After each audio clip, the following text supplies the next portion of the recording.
Empowering minds and shaping futures, Lakshmi Narayana Arts and Science College, Mayanur offers top-notch education, experienced faculty, modern facilities and a vibrant campus life.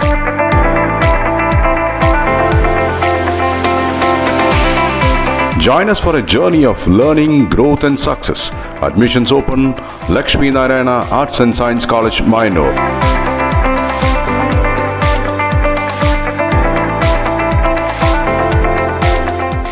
വാണിയംകുളത്ത് മഴയിൽ വീടുകളിൽ വെള്ളം കയറിയ സംഭവത്തിൽ നടപടികൾ വേണമെന്ന് ആവശ്യപ്പെട്ട് ബിജെപി. വാണിയംകുളത്ത് കഴിഞ്ഞ ദിവസം പെയ്ത കനത്ത മഴയിൽ വീടുകളിൽ വെള്ളം കയറി. വാണിയംകുളം തെരുവിലാണ് 4ഓളം വീടുകളിൽ വെള്ളം കയറിയത്. വീട് നിൽക്കുന്ന ഭാഗത്തെ മുകൾ പ്രദേശത്ത് കുന്നിടിച്ചത് മൂലമാണ് വീടുകളിൽ വെള്ളം കയറിയിരിക്കുന്നത്. പ്രദേശത്തെ കുന്നിടിച്ചിലുമായി ബന്ധപ്പെട്ട് നിരവധി പരാതികൾ ബിജെപി നൽകിയെന്നും പരാതികളെല്ലാം അധികൃതർ അവഗണിക്കുകയായിരുന്നു എന്നും പഞ്ചായത്ത് അംഗം ജയരാജൻ പറഞ്ഞു. മഴ കനക്കുമ്പോൾ ഈ പ്രശ്നങ്ങൾ വീണ്ടും ആവർത്തിക്കപ്പെടുമെന്നും അതില്ലാതിരിക്കാൻ അധികൃതർ നടപടികൾ സ്വീകരിക്കണമെന്നും അദ്ദേഹം പറഞ്ഞു. 4 വീടുകളിൽ വാണിയംകുളം അങ്ങാടി മേഖലയിലെ 4 വീടുകളിൽ വെള്ളം കയറുകയും ചളിവെള്ളമാണ് കയറിയിട്ടുള്ളത്.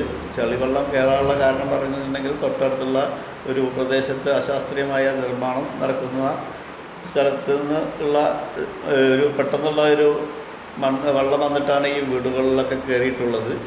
ഈ കുന്നിടിച്ചിലുമായി ബന്ധപ്പെട്ട് നമ്മൾ നിരന്തരമായി BJP പരാതികൾ അധികാരികൾക്ക് നൽകിയിട്ടുള്ളതാണ്.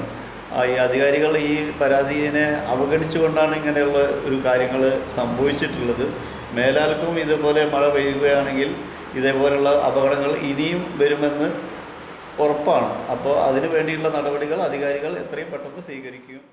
വെള്ളം കയറിയ വീടുകൾ വില്ലേജ് ഓഫീസർ എത്തി സന്ദർശനം നടത്തിയിരുന്നു. ഇതിനു മുൻപും ഈ ഭാഗത്തെ മണ്ണിടിഞ്ഞ് അപകടം ഉണ്ടായിട്ടുണ്ടെന്നും അന്ന് നൽകിയ പരാതികളിലും നടപടികൾ സ്വീകരിച്ചിട്ടില്ല എന്നും ജയരാജൻ പറഞ്ഞു. ഇതിന് മുമ്പ് ഇങ്ങനത്തെ കാര്യങ്ങൾ ഉണ്ടായിട്ടുണ്ട്. മണ്ണിടിച്ച് റോഡിൽ വന്ന് അപകടങ്ങൾ സംഭവിച്ചിട്ടുണ്ട്. മോട്ടോർ സൈക്കിൾ വീണിട്ട് കൈ ഒടിയലും കാര്യങ്ങളൊക്കെ ഉണ്ടായിട്ട് ആ സമയങ്ങളിൽ നമ്മൾ നിരവധി പരാതികൾ ഇതിനു വേണ്ടി കൊടുത്തിട്ടുണ്ട്. ഇതിനൊന്നും ഒരു നടപടി ഇതുവരെ സ്വീകരിച്ചിട്ടില്ല. അപ്പോൾ എത്രയും പെട്ടെന്ന് ഇതിനൊരു നടപടി സ്വീകരിക്കണം. ഇതിനെതിരെ നടപടികൾ സ്വീകരിക്കുന്നതോടൊപ്പം വെള്ളം കയറിയ കുടുംബങ്ങളെ സഹായിക്കുകയും വേണമെന്ന് അദ്ദേഹം കൂട്ടിച്ചേർത്തു. അതുപോലെ തന്നെ ഈ കുടുംബങ്ങളെ ഒന്ന് എന്തെങ്കിലും സഹായിക്കണം. അവരുടെ സർട്ടിഫിക്കറ്റ്, ചെറിയ കുട്ടികളുടെ പാഠപുസ്തകങ്ങൾ, അവരുടെ നിത്യോപയോഗ സാധനങ്ങൾ എല്ലാം നഷ്ടപ്പെട്ടിരിക്കുകയാണ്. അപ്പോൾ അത് അധികാരികൾ അത് പരിശോധിച്ച് അതിനുള്ള നാശനഷ്ടം എന്തായാലും നൽകണമെന്നാണ് നമുക്ക് പറയാനുള്ളത്.